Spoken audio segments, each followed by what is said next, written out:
Hey everyone, this is Derek Bros of the Conscious Resistance Network. Today we're going to be talking about Bill Gates. We're going to talk about his family, his history. We're going to talk about some of the things he's said and now some of the lies he's telling. Before we do that though, I want to remind you guys to bookmark theconsciousresistance.com, which is your home for all of our latest content, books, documentaries, articles, essays, podcasts. We've got 4 different podcasts that broadcast through our network and lots of content from the last 10 years that you can dive into. You can also follow us on Minds. You can follow us on Hive because we left Steemit. We're now on the Hive blockchain. You can follow us through our Discord channel. You can sign up for text list updates right here. And you can follow us now on float.app/consciousresistance. And of course on BitChute and YouTube. And if you want to support, do so at patreon.com/DerekBros. All right, let's get right into this. This morning, Sunday, April 12th, Bill Gates gave an interview on the BBC. And I want you to listen to this interview and hear what he says. He mentions vaccines a couple times, but the most crucial point comes in the last 20 to 30 seconds. So check this out. Well, there's the period when I and other health experts were saying that this is the greatest potential downfall the world faced, going back quite a ways with a speech in 2015 and a New England Journal of Medicine article about the specific thing. So, we definitely will look back and wish we had invested more so that we could quickly have all the diagnostics, drugs, and vaccines. We underinvested, which was my goal, was to get that to happen. We did do CEPI, which helped with some of the vaccine platforms, but not even 5% what we could have done. Then there's the period where the virus shows up in those first few months. What were the tests prepared? Did countries think through getting their ICU and ventilator capacity up? There'll be time for those postmortems.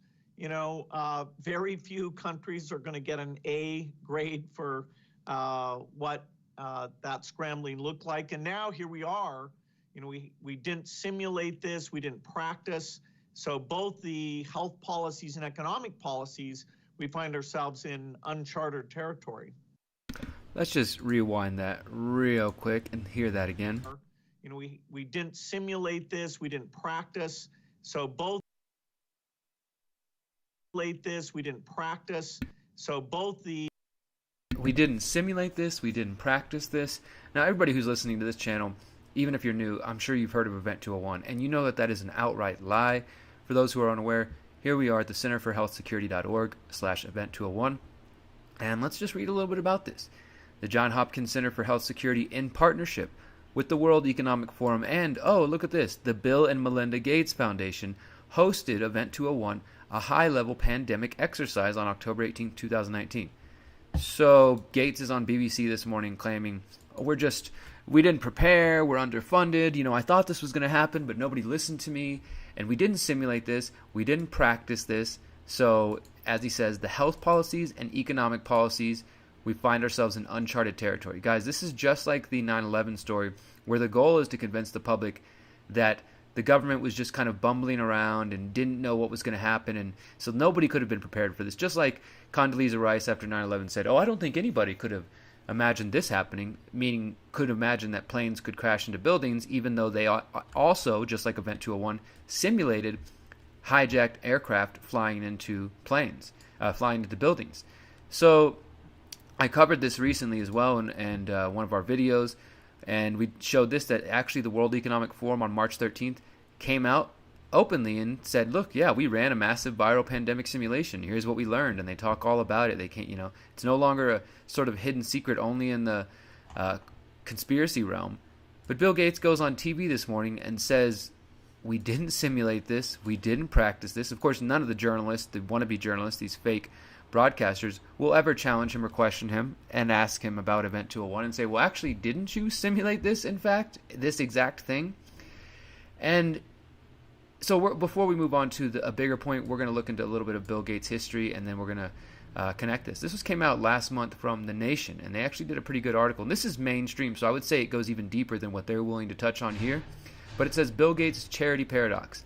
A Nation investigation illustrates the moral hazards surrounding the Gates Foundation's $50 billion charitable enterprise. And what they talk about here is that there's a 3-hour documentary called Inside Bill's Brain that was released via Netflix. Anybody notice how documentaries are being used as propaganda? I mean, it's always been that way, but there was a 4-part documentary on Hillary that came out on Hulu, and it's, I'm sure, filled with propaganda. But this documentary, Inside Bill's Brain, in one part, they show that director David Guggenheim underlines Gates' expansive intellect by interviewing Bernie Noe, described as a friend of Gates. That's a gift to read 150 pages an hour. I'm going to say it's 90% retention, kind of extraordinary. What the director didn't tell the audience is that Noe is the principal of Lakeside School, a private institution to which the Bill and Melinda Gates Foundation has given $80 million. So perhaps he has some conflict of interest in promoting Gates as just this brilliant person. Gates is touted as to all of us as being the most intelligent person in the world, or one of them. He rubs elbows with Warren Buffett and a lot of these billionaires. And many of you also know he rubbed elbows with Jeffrey Epstein as well. Now that's being forgotten now that Bill Gates is being touted as the hero. Nobody's talking about that. And they go a little deeper into this. I do highly recommend reading the whole thing. They say right here, through an investigation of more than 19,000 charitable grants that the Gates Foundation has made over the last 2 decades, the nation has uncovered close to $2 billion in tax-deductible charitable donations to private companies, including some of the largest businesses in the world, such as GlaxoSmithKline, Unilever, IBM, and NBC Universal Media. NBC Universal Media, of course, is all kinds of media outlets, which are now putting Gates on TV, which are tasked with developing new drugs, improving sanitation in the world, developing financial products, and spreading the good news about his work. So he funds all these different projects and then funds the media to help promote him and his work. The Gates Foundation even gave $2 million to participant media to promote Davis Guggenheim's previous documentary, Waiting for Superman, which pushes one of the foundation's signature charity efforts of charter schools. So it's a big circle, a network of Gates' money and nonprofits, NGOs, think tanks. And for those of you who've been around long enough, you know this is how the elite operate. They pretend to be philanthropists, and they funnel their money in through NGOs and philanthropic outlets and use that to influence the world around us. The nation found close to $250 million in charitable grants from the Gates Foundation to companies in which the foundation holds corporate stocks and bonds. Merck, Novartis, GlaxoSmithKline, Vodafone, Sanofi, Ericsson, LG, Medtronic, Teva, and numerous startups, with the grants directed at projects like developing new drugs and health monitoring systems. So some people would say, okay, well, this guy's a philanthropist. He's trying to funnel money into all these different organizations. I mean, he gave a speech about this. He cares about it. But it's deeper than that. A foundation giving a charitable grant to a company that it partly owns and stands to benefit from financially would seem like an obvious conflict of interest. But judging from the sparse rules that Congress has written concerning private foundations and the IRS's light enforcement of them, many in the federal government do not appear to see it this way. The Gates Foundation did not respond to specific questions about its work with the private sector, nor would it provide its own accounting of how much money it has given to for-profit companies, saying that, quote, many grants are implemented through a mixture of nonprofit and for-profit partners, making it difficult to evaluate exact spending. And in layman's term, that means they're hiding their money. They're able to shift funds around so that nobody can really tell where the money's going and what it's influencing. At business-friendly events, however, Bill Gates openly promotes his foundation's work with companies. In speeches delivered at the American Enterprise Institute and Microsoft in 2013 and 2014, he trumpeted the lives of his foundation was saving. In one speech, he said $10 million and another $6 million through partnerships with pharmaceutical companies. He's just throwing numbers around. Yet the foundation is doing more than simply partnering with companies. It is subsidizing their research costs, opening up markets for their products, and bankrolling their bottom line in ways that, by and large, have never been publicly examined, even as you and I are subsidizing this work through taxpayer dollars. And then they go in here, let me back up a little bit, to this charity paradox. Through the Gates family and Gates Foundation, though the Gates family and Gates Foundation have given away tens of billions of dollars, their assets have continued to grow, raising questions about the long-term influence of billionaire philanthropy in American politics. And they go into Bill Gates' taxes and how it's very difficult for anybody to know how much taxes he's actually paying. And look, I'm not a big supporter of taxation in general, but this guy is obviously a part of this elite. He's a part of the rich billionaire class, and he's tied into the system. Bill Gates is not just a nobody either. I mean, many people have discussed how his family had some involvement in Planned Parenthood. Some of you that might bother, others it might not. But what about a different family connection? let's take a look over here, and you can find this in many places. This is not, conspiracy. This is coming from famouskin.com, but you can find it many other places, as I said. The family relationship of Bill Gates, the founder of Microsoft, and Nelson Rockefeller, the 41st U.S. vice president. He's a seventh cousin 3 times removed. No, that's not the closest connection, right? But if you follow, I did some digging, and I know others have done some digging. Bill Gates has a history of bankers involved in his family. There's a Federal Reserve chairman or a Federal Reserve president involved in this family. And for those who understand that the power elite, they didn't just appear in the 20th and 21st century. They've been around for centuries. They've been around for generations. They have been out there working to push their agenda forward one way or another. And they do this through long-term planning. They do this through marrying within each other's families and keeping things within the circle. I'm not going to sit here and claim I know how far back this goes. Some would claim so. I do not know that. But I do know that Bill Gates is not just some nobody who happened to get rich from building, Microsoft and being involved in that. And even that's questionable. But yes, he is a 7th cousin, 3 times removed, to the Rockefellers. Now, the reason that is intriguing at the least is this: the lockstep simulation scenario, which some of you have heard of. Maybe some of you, of course, have heard of Event 201, but less people have heard of lockstep. And then some of you have reached out to me. I've been studying it and looking at it, and I appreciate everybody who's been sending me the documents. This is coming from Global Research article about it. We'll just read a little bit of this, and then we'll go to the actual document itself. It says, few are aware that the epidemic playing out in China and 24 other countries, including the U.S., is unfolding in line with a decade-old simulation titled Lockstep, developed by the Rockefeller Foundation in conjunction with the Global Business Network. The scenario, one of 4 included in a publication called Scenarios for the Future of Technology and International Development, was published in 2010, and it describes a coronavirus-like pandemic that becomes the trigger for the imposition of police state controls on movement, economy, and other areas of society. The lockstep scenario describes a world of tighter, top-down government control and more authoritarian leadership with limited innovation and growing citizen pushback. In 2012, i.e., 2 years after the report's publication, an extremely virulent and deadly strain of influenza originating with wild geese brings the world to its knees, infecting 20% of the population and killing 8 million people in just 7 months. The majority of them healthy young adults, according to the simulation. It devastates global economies and ruptures international trade. But not everyone is hit equally. Countries of Africa, Southeast Asia, and Central America suffer the worst in the absence of official containment protocols. And it wouldn't be the Rockefeller Foundation if someone wasn't licking their lips at the thought of a mass die-off in the global south. But Western democracies also pay the ultimate price. According to the document, the United States' initial policy of strongly discouraging citizens from flying proved deadly even in its leniency, accelerating the spread of the virus not just within the U.S., but across borders, the report warns. But to remove such obstacles as individual rights, and you have a recipe for surviving and even thriving. The foundation says, quote, a few countries did fare better, China in particular. The Chinese government's quick imposition and enforcement of mandatory quarantine for all citizens, as well as its instant and near hermetic sealing up of all borders, saved millions of lives, stopping the spread of the virus far earlier than in other countries and enabling a swifter post-pandemic recovery. So again, just like the World Health Organization keeps sending the message that China is doing things right, that China is a good nation. Of course, China is a totalitarian nation that has complete control of their people's lives. They have a social credit score. They do not have press freedoms. People are grabbed off the streets. We saw videos of how they handled this when this thing was first going down. They were sealing people's doors shut. They were welding them shut. They were grabbing people off the street.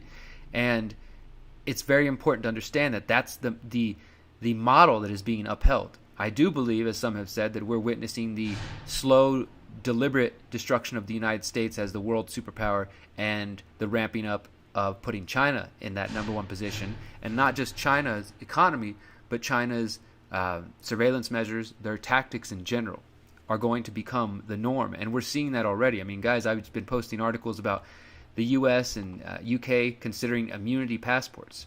This is all coming from Scenarios for the Future of Technology and International Development, the Rockefeller Foundation. So again, let's go back a little bit. Bill Gates goes on TV this morning, says we did not simulate or practice this. But in fact, we know the Gates Foundation funded and hosted Event 201, which simulated a pandemic exercise in October 18, 2019, that said that this would spread around the world for a year and a half and kill millions and millions of people. And they even admit this here. And then we look into Bill Gates' history, and he's hiding all kinds of money. There's a lot of propaganda surrounding him, trying to promote him as the hero, even though he's connected to Epstein and the pedophile network. Do we know for sure that Gates trafficked kids? No, I'm not saying that. But he definitely knew Jeffrey Epstein and is trying to downplay it. Then we look into some of his history, and he's connected to the Rockefellers. The same Rockefeller Foundation, the same Rockefeller family that in 2010 hold their own simulation, which included the lockstep scenario, which you can find here on page 18, and all of this of course will be in the show notes as always. Let's go down. Let me just do a search, lockstep, and we'll go down here and find lockstep. Lockstep, a world of tighter top-down government control and more authoritarian leadership with limited innovation and growing citizen pushback. They also had several different things. They talk about the smart scramble, clever together, hack attack, but apparently the elites have chosen lockstep and Event 201. And it describes many of the things that we are seeing as far as shutting down of borders, requiring, let me see if I can just search thermal and see if that comes up. Let me see, temperature, maybe that's what it is. Okay, here we go. During the pandemic, national leaders around the world, let me zoom that in for you guys so you can see better. During the pandemic, national leaders around the world flexed their authority and imposed airtight rules and restrictions, from the mandatory wearing of face masks to body temperature checks at the entries to communal spaces like train stations and supermarkets. These are ideas that we're seeing being floated right now. Even after the pandemic faded, this more authoritarian control and oversight of citizens and their activities stuck and even intensified. In order to protect themselves from the spread of increasingly global problems, from pandemics and transnational terrorism to environmental crises and rising poverty, leaders around the world took a firmer grip on power. At first, the notion of a more controlled world gained wide acceptance and approval. Citizens willingly gave up their sovereignty and their privacy to a more paternalistic state in exchange for greater safety and stability. Citizens were more tolerant and even eager for top-down direction and oversight, and national leaders had more latitude to impose order in the ways they saw fit. In developed countries, this heightened oversight took many forms. Biometric IDs for all citizens, for example, and tighter regulation of key industries whose stability was deemed vital to national interests. And many developed countries enforced cooperation with a suite of new regulations and agreements, slowly but steadily restored order and importantly economic growth. Across the developing world, however, the story was different. Top-down authority took different forms in different countries, hinging largely on the capacity, caliber, and intentions of their leaders. In countries with strong and thoughtful leaders, citizens' overall economic status and quality of life increased. In India, for example, air quality drastically improved after 2016 when the government outlawed high-emitting vehicles. In Ghana, the introduction of ambitious government programs to improve basic infrastructure and assure the availability of clean water for all her people led to a sharp decline in waterborne diseases. But more authoritarian leadership worked less well, and in some cases tragically, in countries run by irresponsible elites who used their increased power to pursue their own interests at the expense of the citizens. And they go on to describe this further, talking about potential violence at the World Cup game in 2018. Maybe they're predicting the future here. Of course, this will be in the show notes, and you need to read it. It's not long at all, guys. But let's just maybe wrap up this part here. It says, by 2025, people seem to be growing weary of so much top-down control and letting leaders and authorities make choices for them. Whenever national interests clashed with individual interests, there was conflict. Sporadic pushback became increasingly organized and coordinated as disaffected youth and people who had seen their status and opportunities slip away, largely in developing countries, incited civil unrest. In 2026, protesters in Nigeria brought down the government, fed up with the entrenched cronyism and corruption. Even those who liked the greater stability and predictability of this world began to grow uncomfortable and constrained by so many tight rules and by the strictness of national boundaries. The feeling lingered that sooner or later something would inevitably upset the neat order of the world's governments had worked so hard to establish. So, in review, Bill Gates is on TV lying about the fact that his organization helped fund a pandemic exercise which simulated a coronavirus spreading around the world and killing millions of people. He is playing a lot of funny money, nonprofit, NGO, um, charity games with his funds. There's a lot of propaganda surrounding him, trying to make him be the hero of the world right now. He has familial connections to the Rockefeller Foundation, which, for those who know the history of the Rockefeller Foundation, have been involved in all kinds of tomfoolery throughout history. And in 2010, they were involved in this, Scenarios for the Future of Technology and International Development, which simulated lockstep, which in some ways very much represents what we're seeing in the world today. I think we are witnessing a combination of Event 201 and lockstep coming together through the Rockefeller Foundation and through Bill Gates. This is a very dangerous time. We need people to see this. I'm inviting you and humbly requesting that you share this information far and wide. I know there's other videos out there of people talking about this, but I'm trying to just stick to the facts and stick to the things that we know and get you to think and ask questions. If you're just waking up, if you just started to tune into the world in the last year, 2 years or so, there's a lot of scary things happening, and I know it can be overwhelming.